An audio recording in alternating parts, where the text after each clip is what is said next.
While recycling is now commonplace for some materials, many polluting products are still destined for landfill.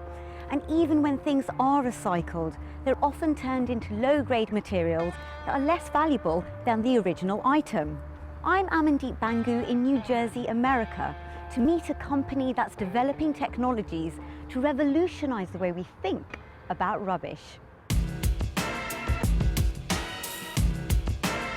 TerraCycle was set up over 10 years ago by Tom Szacky and is now considered the world leader in recycling waste, traditionally thought of as non-recyclable. Hi Tom, I'm Amandeep. Hi, nice to meet you. Thanks for coming to TerraCycle, really appreciate it. Thank you for having us. I love the look of your office. Is this actually an office? It is, yeah. This is our global headquarters, and I think you're sort of noticing the garbage. You know, every aspect of this office, every detail is made from waste. Basically everything except the computers is found in a dumpster somewhere.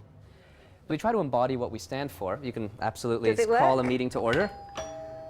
Is this when you try to get everyone's attention? It works sometimes, not always.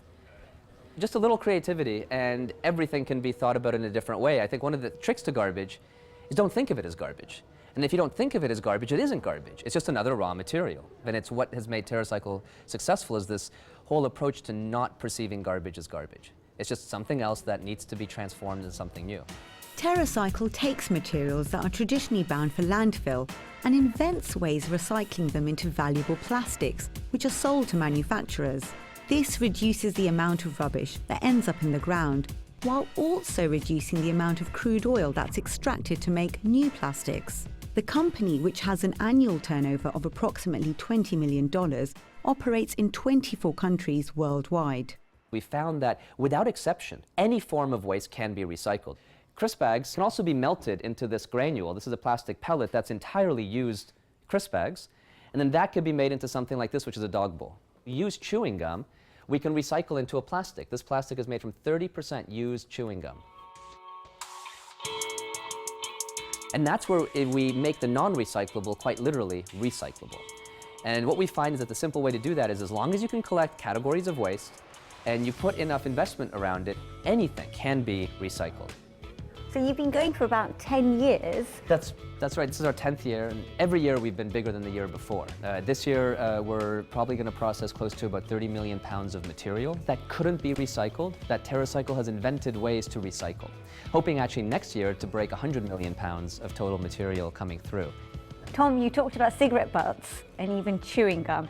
Is there anything you can envisage that cannot be recycled? No. The human species has just innovated so fast that our materials are so different that nature hasn't caught up with being able to do it herself.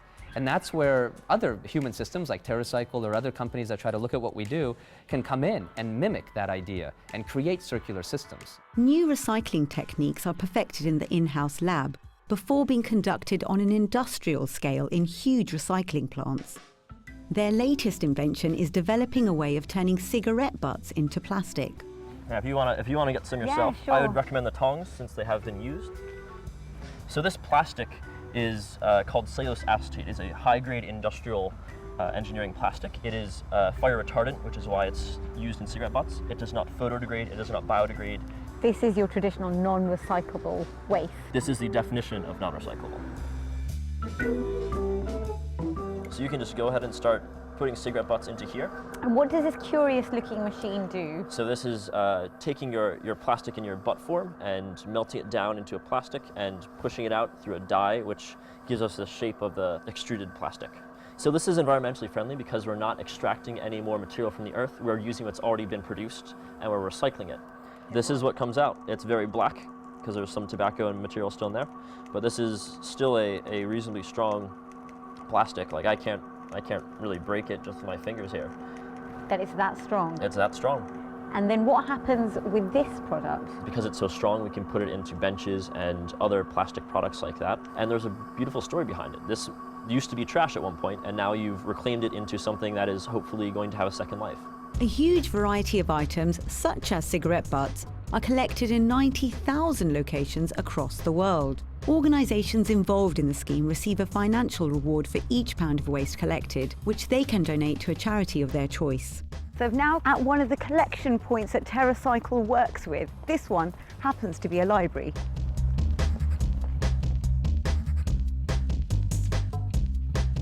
Hi, is it Scott? Yes, it is. It's Amandeep. Nice to meet you, Amandeep. I've heard that you run the collection point here. I do, yes. It's when you have TerraCycle material, you come to this guy. So let's go find out where you do the dirty business. Okay, it's right this way. I meant that in the best way possible. I understand. Here it is. Oh, here. Okay, sorry. I almost walked past it. I think you were taking me onto some big institution. No, right here, right at the front entrance. You come into the library, and right in the center, we got our signage. It looks like you've almost reached 30,000. Yes, it's really flying. It was slow going at first, but as I said, as word got around, I mean, we hit 10,000, and I said, let's make a big deal when we go to 25,000, and that seemed to come like that. And Scott, I've noticed here you've got chip in for change. Who chips in for change? Actually, it's paid for by the group TerraCycle. People bring in the chip bags, we send the chip bags to TerraCycle, and they send us a check. So we're getting, you know, tens, 20s, sometimes hundreds of dollars for this. And does that go straight back into the public library? It does. All the money we get from TerraCycle, we use to purchase books, magazines, things for the patrons that are good enough to bring us the chip bags. See, that's brilliant. It's trash for cash. That's a pretty good phrase. So let's go take this to the collection point.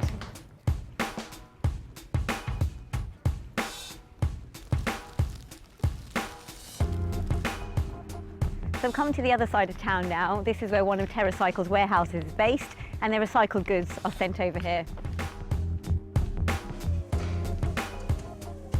Hey. Hi there, my name's Amandeep. Gregory Mister, how you doing? Hi Gregory. I take it you work here. What are you doing today? I'm a forklift driver. I'm trying to move these aisles. It's got to be the tidiest waste warehouse, right? Yes, pretty much. Because everybody here tidy. What's kind of passing through here? Anything recyclable is coming in here. Comes through here. Yes. Hello, everybody. I'm on TV.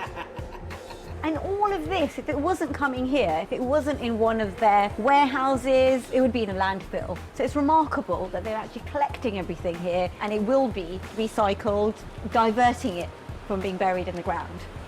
You know what? Ever since I started this company, that's when I realized anything can be recycled. I eat just a lot. I just toss them right in the trash. I'm like, oh, I'm gonna recycle them. Save a lot of money. Gregory, are you passing on the message to your friends and family? If they're watching. The material from Gregory's warehouse is taken to a nearby recycling plant. This place is huge. I mean, how big is it? This is a several hundred square foot facility. It goes on for almost a mile from end to end. So this is a very large space. And how much have we got here? I mean, what are you looking at?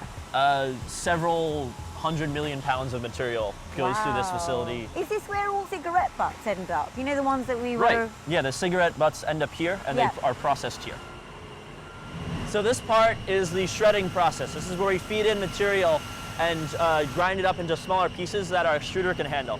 So this is reducing the material down from a larger size down to a much smaller, more manageable size. And that's when we can also do mixing and really get good chemical mixing of the material. And what's happening over here? All these pipes and big machines? Right, so all of these machines are the extrusion lines they have here at Ultra Poly. When you say extrusion, what do you mean by that?